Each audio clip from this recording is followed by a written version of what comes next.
সব জল্পনার কল্পনার অবসান ঘটিয়ে সাব চ্যাম্পিয়নশিপ 2026-এর লগো উন্মোচন করা হলো ঢাকায়। 7 দলের অংশগ্রহণে এবারে সাব আয়োজন করতে যাচ্ছে বাংলাদেশ দল।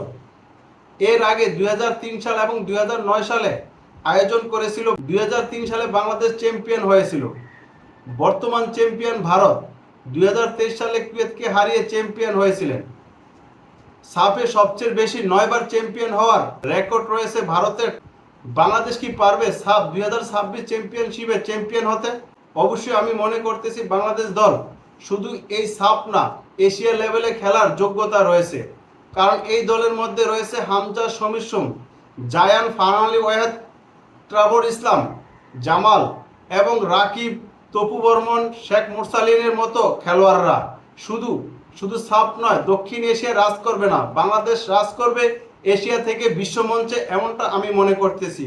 সেই সময় আর বেশি দূরে নয়, থমাস ডুলির অধীনে বাংলাদেশ দল সবচেয়ে বেশি ভালো পয়েন্ট নিয়ে র্যাঙ্কিংয়ে সবচেয়ে উন্নতি করবে, আমি অন্তত পক্ষে মনে করতেছি।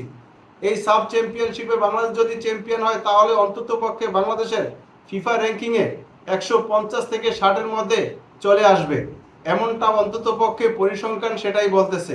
তবে আমি সম্পূর্ণ আশাবাদী বাংলাদেশ দল এই সাপে চ্যাম্পিয়ন হবে এবং অপরাজিত চ্যাম্পিয়ন হবে, অন্তত পক্ষে এটা আমি মনে প্রাণে বিশ্বাস করতেছি। কেননা বাংলাদেশ দলের প্রতিটা খেলোয়াড়ের দুর্দান্ত ফর্মে আছে এবং সবাই মুখিয়ে আছে, একে অপরের জন্য খেলতেছে। একটা কম্বাইন গেম হবে অবশ্যই মনে করতেছি।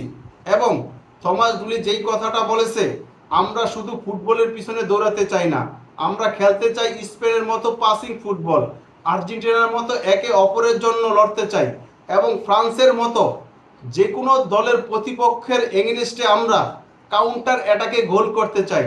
এটাই থমাস ডুলি ক্লিয়ার প্রতিটা খেলোয়াড়কে জানিয়ে দিয়েছে।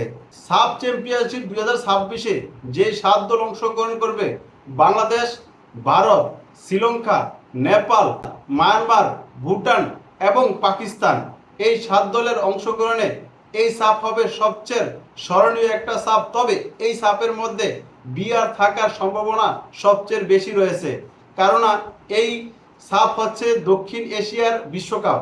এমনকি দক্ষিণ এশিয়ার মধ্যে যেসব দেশগুলো রয়েছে তাদের এটা বিশ্বকাপ বলে আখ্যায়িত করেছেন ফাহাদ করিম। ফাহাদ করিম বলেছে আমরা এই সাপকে হালকাভাবে নিতেছি না, কারণ এটা হচ্ছে আমাদের জন্য বিশ্বকাপ।